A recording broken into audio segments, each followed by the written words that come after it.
भाई बहनों से पूछना चाहता हूं कि अगर मुसलमान की मस्जिद और घर पर अगर बुलडोजर चलेगा तो आपको क्या फायदा है? बताओ मुझे। क्या तुम्हारे बेटे को नौकरी मिल जाएगी? बताओ। अगर तुम्हारा फायदा हो रहा तो सबसे पहले मुझे मार दो। मैं मरने को तैयार हूं। अगर किसी हिंदू का फायदा होता है तो मार दो मुझे।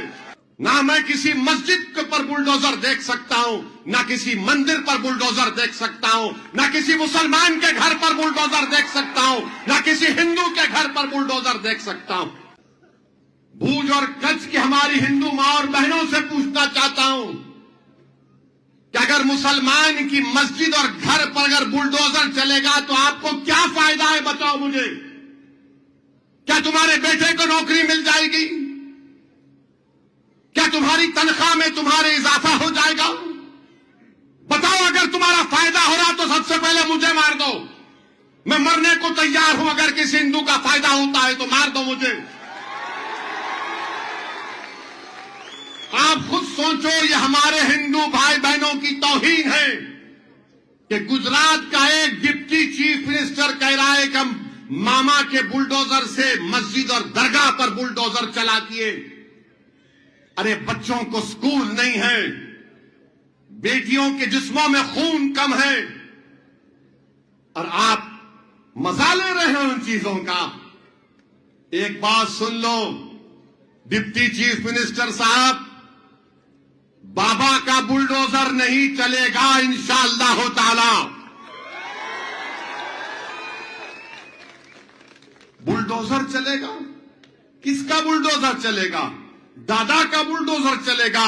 सुनो हर्ष साहब, देश चलेगा तो बाबा साहिब के संविधान से चलेगा इंशाअल्लाह ताला। दादा की दादागिरी से देश नहीं चलेगा। जो दादा का नाम लेकर दादागिरी करेगा वो देश में अनार्की पैदा हो जाएगी। अगर तुम कह रहे हो कि बुलडोजर से किसी का घर तोड़ सकते हैं, मस्जिद तोड़ सकते हैं, जब तुम कानून को नहीं मानोगे तो कोई और क्यों मानेगा कानून को? तुम सत्ता में रहकर कानून को नहीं मानोगे और ओवैसी को बोलेगे कानून मानो। तुमको पहले कानून को मानना पड़ेगा, क्योंकि तुम बाबा साहिब के संविधान पर कसम खाए हो कि देश को और गुजरात को चलाओगे तो संविधान के मुताबिक चलाओगे। संविधान से गुजरात और देश चलता है, दादा के बुलडोजर से चलेगा। तो याद रखो, आज तुम सत्ता में हो। तारीख बताती है कि लोग कहते थे कि इंदिरा का इख्तिदार खत्म नहीं होगा। इंदिरा गांधी का इख्तिदार खत्म हुआ, तुम सत्ता में आए और सत्ता सबके पास नहीं रहती है। ये कुदरत का निजाम है। अल्लाह कभी इसको इख्तिदार से नवाजता तो कभी किसी और को इख्तिदार से नवाजता। अगर तुम बुलडोजर को समझते हो कि इंसाफ है तो फिर बुलडोजर सब पर चलेगा। ये वक्त वक्त की बात है, वक्त वक्त की बात है। तुम इतना अहंकार का शिकार मत हो जाओ कि अपने आप को कानून समझो। मैं तो गुजारिश करूंगा हमारे गुजरात के हिंदू भाई बहनों से, इसमें क्या फायदा है आपका? बताओ हमको। किसी का मस्जिद तोड़कर किसको इत्मीनान मिलता है? बताओ। उस जगह पर भी अल्लाह खुदा की प्रार्थना होती है, आपकी मंदिर में भी आप अपने अकीदे के मुताबिक आप अपनी इबादत करते हैं।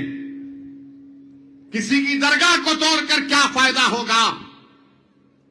जो 1000 साल पहले उसकी खबर बनाई गई उसको तोड़कर तुमको क्या मजा आता होगा? आता होगा, मगर अगर जिसके दिल में धड़कता हुआ दिल होगा, जो इंसान होगा, वो इन चीजों को देखकर तकलीफ महसूस करेगा। जिसके दिल में सीना नहीं है वो मजे ले ले। ना मैं किसी मस्जिद पर बुलडोजर देख सकता हूं, ना किसी मंदिर पर बुलडोजर देख सकता हूं, ना किसी मुसलमान के घर पर बुलडोजर देख सकता हूं, ना किसी हिंदू के घर पर बुलडोजर देख सकता हूं। इंसाफ होना चाहिए और इंसाफ का तकाजा यह है कि दादा का बुलडोजर नहीं, बाबा का संविधान से चलना चाहिए। ये गुजरात की सरकार को बताना पड़ेगा, संविधान से चलाएंगे या बुलडोजर का इस्तेमाल करेंगे। और फिर यहां पर इस वार्ड में 40 साल से भूज में बीजेपी की सरकार है। दिखाने को कुछ नहीं है, दिखाने के लिए कोई काम नहीं है। साफ पीने का पानी नहीं आता यहां पर। जलजला आया खसरा ग्राउंड में, वहां के लोग परेशान।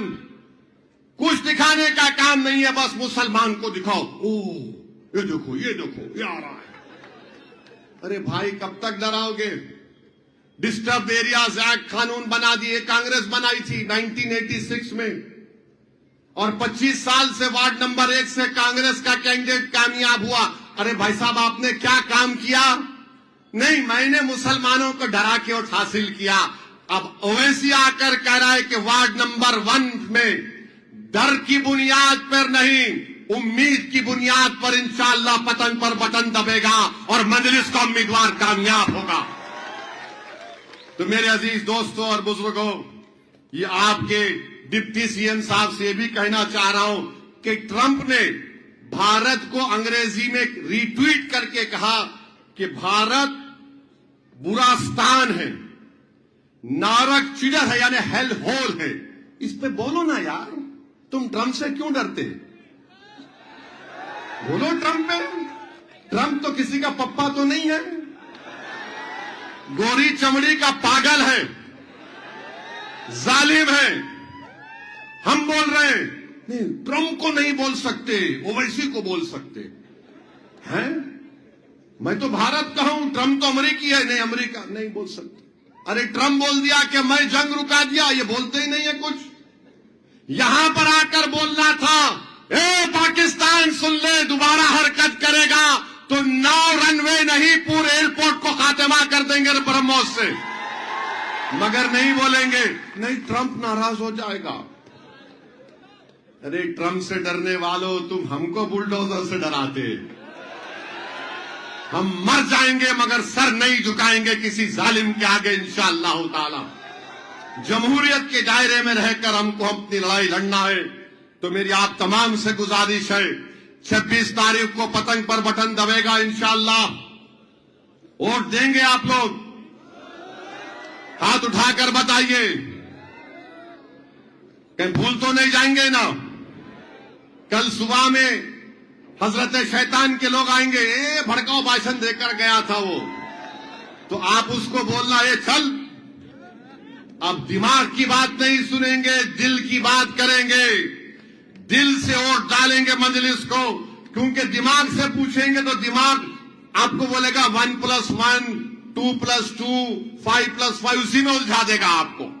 तो आपका काम यह है कि आप यहां पर अपनी लीडरशिप को मजबूत करिए, अपने आप को नेता बनाइए, इस वार्ड में तब्दीली लेकर आइए, ताकि हम पूरे डेवलपमेंट के काम को सही तरीके से करा सके। और आने वाले असेंबली इलेक्शन में इंशाअल्लाह ताला अगर हम मुत्तहिद रहेंगे तो आने वाले असेंबली इलेक्शन में इंशाअल्लाह शकील समा आपका एमएलए बनकर गुजरात की विधानसभा में जाएगा इंशाअल्लाह ताला। तो ये पहला कदम होगा 26 तारीख को। मुसलमानों उठो, अब उठने का वक्त है। दुनिया को मालूम होगा कि हमारे आंसुओं की कीमत